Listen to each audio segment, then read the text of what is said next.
Amigos, hablando de historia, historia de México e historia de Tabasco especialmente, en este caso, ¿sabían ustedes que los estadounidenses perdieron 2 veces en la guerra de intervención en Tabasco de 1846 y 1847?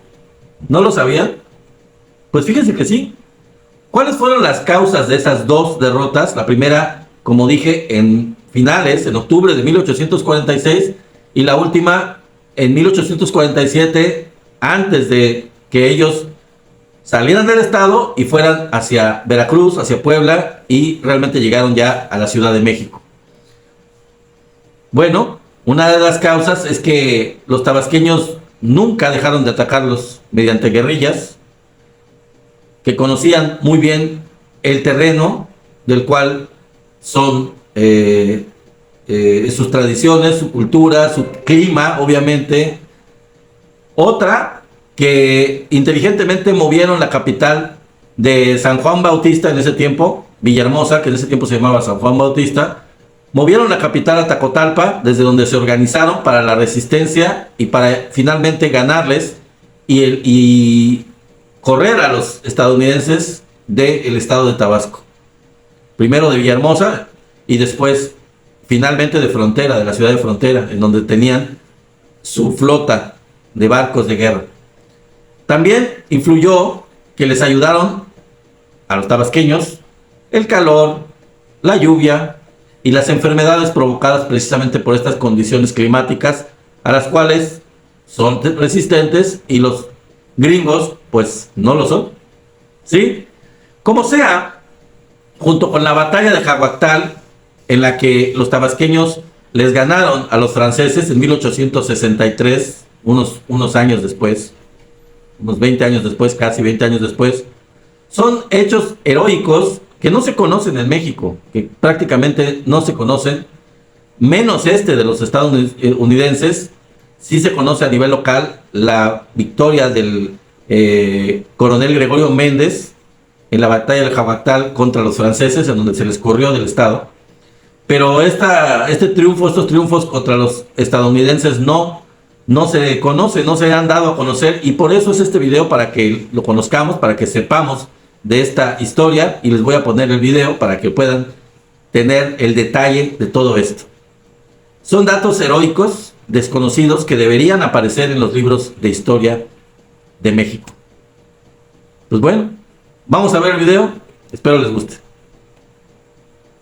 Sin duda, en la guerra con los Estados Unidos de 1846, de todas las batallas que se dieron, se conocen más en México las derrotas que las victorias, a pesar de que en los 2 años que duró la guerra se dieron varias batallas y que fueron muy heroicas. En varias se llegó a derrotar a los estadounidenses, como en las batallas de Baja California, como en Mulegé, o como la resistencia mexicana en la Alta California, donde más de una ocasión se derrotó a los estadounidenses. Más adelante haré también videos sobre esas batallas en el norte del país poco conocidas, pero hoy veremos sobre la vez en la que Estados Unidos invadió al estado de Tabasco en 2 ocasiones, pero aquí salieron completamente derrotados y expulsados del estado, siendo uno de los pocos estados de México donde sí se llegó a derrotar por completo a los estadounidenses. Pero ¿por qué en Tabasco sí se logró derrotarlos y por qué no se pudo en los otros estados del país, si en Tabasco igual estaban en gran desventaja? Pues es lo que veremos a continuación. Ahora sí, sin nada más que decir, empecemos.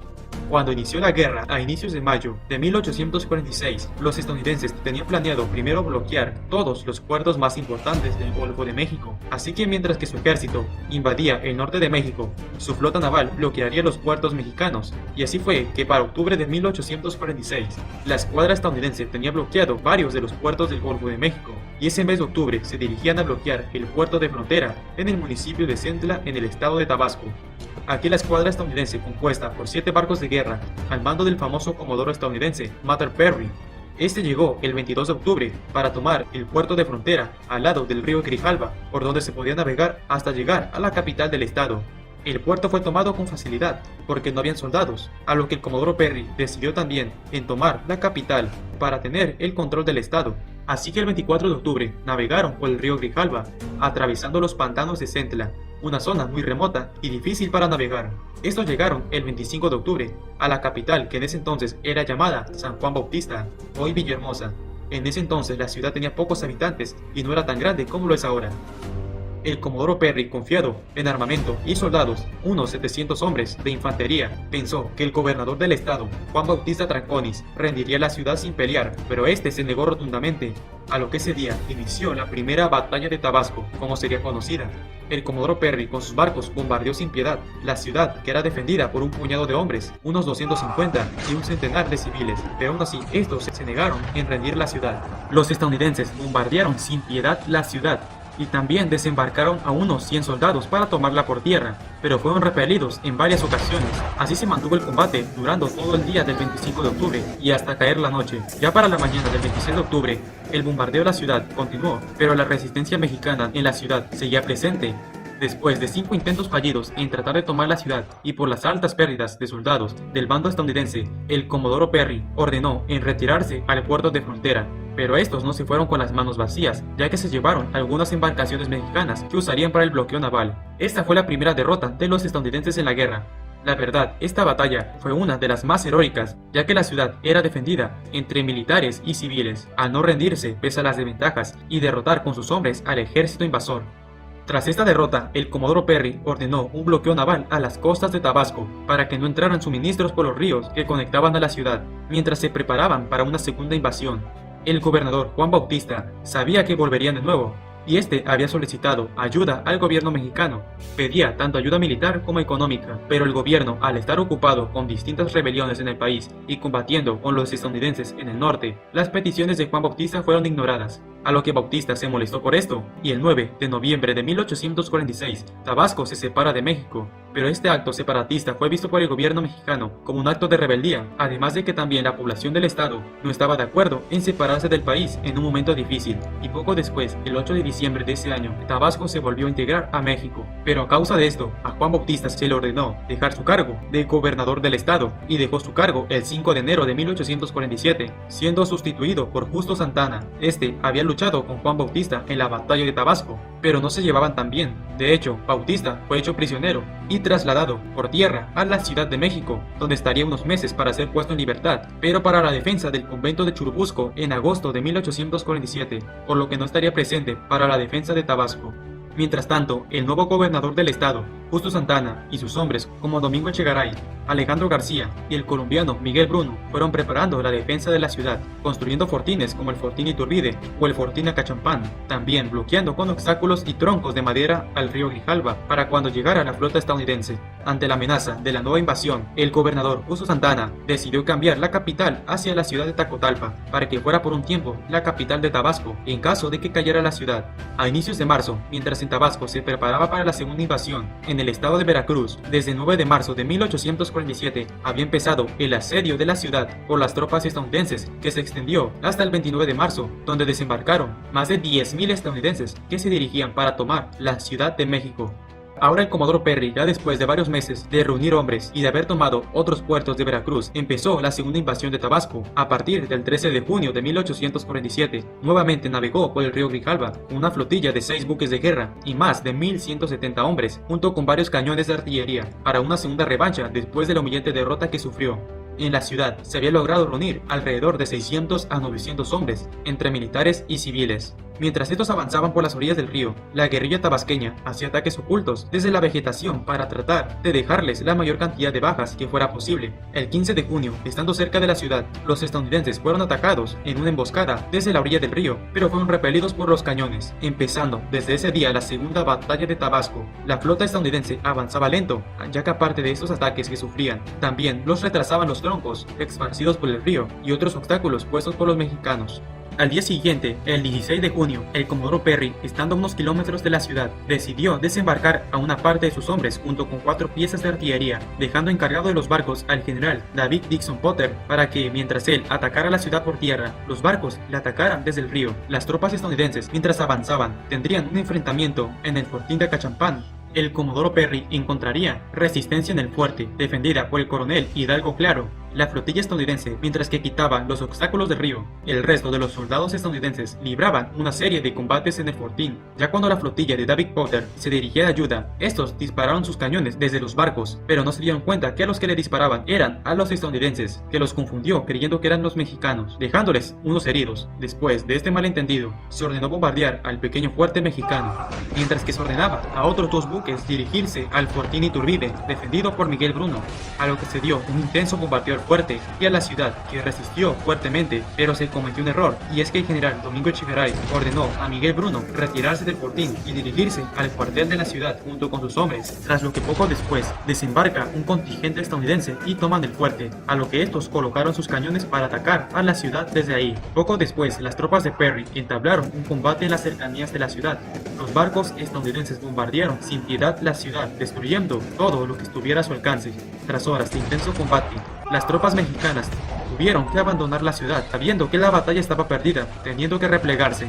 Los estadounidenses entraron al centro de la ciudad por ahí de las 11:50 de la mañana, izando su bandera en la casa de gobierno, pero tras perder a muchos soldados. De hecho, esta batalla fue más sangrienta que la primera. Tras esta victoria en la segunda batalla de Tabasco, los estadounidenses tenían el control de los puertos del Golfo, pero en Tabasco solo tenían controlado el puerto de frontera, unos poblados cercanos y la ciudad de San Juan Bautista, pero no tenían controlado el resto del estado, y como los principales líderes tabasqueños lograron escapar a la pequeña ciudad de Tacotalpa, estos empezarían a formar guerrillas para atacar a los estadounidenses, aprovechando que ellos sí conocían el terreno. Después de unos días, el comodoro Perry se retira del estado el 22 de junio hacia el puerto de frontera y luego a Veracruz, pero dejó de encargado de la ciudad al general Gershon J. Van Brun como gobernador provisional de Tabasco desde el 16 de junio, quedando una guarnición de 420 estadounidenses para pacificar el estado y capturar a los líderes tabasqueños. Pero el gobernador Justo Santa Anna, que logró escapar, mantenía el gobierno del estado desde Tacotalpa. Fue a partir de aquí que empezarían las dificultades para los invasores, pues las guerrillas tabasqueñas de Justo Santa Anna y el colombiano Miguel Bruno, al igual que Alejandro García y Domingo Echegaray, entre otros, empezarían a atacar a los estadounidenses por las noches, dejándoles varias bajas. El 26 de junio, tras 10 días de estar encargado de la ciudad, Gershon J. Van Brun fue relevado por el general estadounidense Abraham Bigelow para asumir el cargo de la ciudad, y al iniciar su cargo, pocos días después, atacados en varias ocasiones por la guerrilla mexicana. En represalia de estos ataques, los estadounidenses incendiaron varios pequeños poblados de la zona. Ya para el 1 de julio llegó a la ciudad 200 soldados más para reforzar a la guarnición estadounidense, y el 2 de julio las tropas estadounidenses atacaron la localidad de Tamultet de las Sabanas, donde se encontraba una guarnición mexicana, pero fueron derrotados sufriendo varias bajas. En los días siguientes, las tropas estadounidenses fueron teniendo más y más pérdidas, ya que aparte de los ataques de las guerrillas mexicanas, también sufrían los estragos de las enfermedades tropicales, como la fiebre amarilla, el calor de la selva tropical, al que no estaban acostumbrados la mayoría, y las fuertes lluvias que caían en las tardes. Muchos enfermaron y fallecieron. Los ataques de las guerrillas mexicanas eran tan duros que ellos mismos afirmaban que cada día aparecía al menos un estadounidense muerto en las calles. Tras ver que quedarse más tiempo en la ciudad sería desastroso, se dio la orden de retirarse de la ciudad y dirigirse al puerto de frontera, retirándose el 22 de julio de 1847. La ciudad estuvo ocupada solo 35 días, pero con grandes dificultades. No lograron avanzar en el estado más que en la ciudad. Poco después, las tropas guerrilleras de Justo Santa Anna y Miguel Bruno toman la ciudad, encontrándola destruida y con muchas casas incendiadas, pero la victoria había sido para las armas mexicanas. Las bajas estadounidenses en la campaña en el estado de Tabasco fueron más altas que las que tuvieron en el norte de México, como en el estado de California y Baja California juntos, ya que sufrieron unos 600 muertos en Tabasco entre 1847 y 1846. Los estadounidenses se retiraron del estado derrotados, pero siguieron manteniendo el bloqueo naval a los puertos de Tabasco y del Golfo de México, pero sin tener el control de Tabasco, lo cual impidió que avanzaran hacia el estado de Chiapas. A pesar de que en Tabasco los invasores fueron derrotados, en el resto del país la guerra siguió y el avance estadounidense continuó por el centro del Valle de México, y tras varias y duras batallas, estos tomaron la capital en septiembre de 1847. Aunque la guerra la perdió México, es impresionante que pase al olvido un suceso tan heroico como en Tabasco. Ahí sí se derrotaron a los invasores, pero de alguna manera este episodio de la historia mexicana no es recordado y menos mencionado en los libros de historia. La principal razón por la que en Tabasco se logró expulsar a los estadounidenses fue porque nunca se dejó de atacarlos por la guerrilla, además de que en Tabasco se movió la capital a otra ciudad del estado para que así continuaran luchando. y también en la que los invasores no reconocían bien el terreno. Al igual que el clima y las enfermedades tropicales tuvieron un factor importante, muy parecido a como les pasaría en Vietnam más de un siglo después. Como dato curioso, unos años más tarde, el Comodoro Perry haría una expedición entre 1852 a 1854 a Japón, donde los japoneses empezarían a comunicarse con el resto del mundo. La batalla de Tabasco fue la peor derrota sufrida por el Comodoro Perry en su carrera militar. De hecho, en Tabasco, pocos años después, también derrotaron a las tropas francesas, como en la batalla del Caguacal en 1863, la batalla del 27 de febrero en 1864 y el sitio de Jonuta en 1866, donde también expulsaron a los franceses imperialistas mexicanos de Tabasco. ¿Qué tal? Interesante, ¿no? ¿Les gustó? Así como esto, hay batallas heroicas, hay acontecimientos no conocidos de la historia en donde las armas nacionales se cubrieron de gloria. Y no solo son los actos heroicos de las 4 veces heroica ciudad de Veracruz o la batalla del 5 de mayo en Puebla, en donde se les ganó a los extranjeros, sino, o en las que heroicamente se perdió también, hay que decirlo, sino que hay casos interesantes que vamos a tratar de recuperar de ocasiones en las que el ejército mexicano, que la defensa de México triunfó ante la intervención de otros países, como lo vimos aquí en este video. Espero que les haya gustado. Si es así, denle like y suscríbanse, ahí está la campanita también para que la activen una vez suscritos, para que les lleguen notificaciones de los videos que vamos haciendo y den a conocer esta información para que más gente se entere y sepa de la cultura de este país y de la historia tan increíble de la cual debemos sentirnos orgullosos. Bye bye.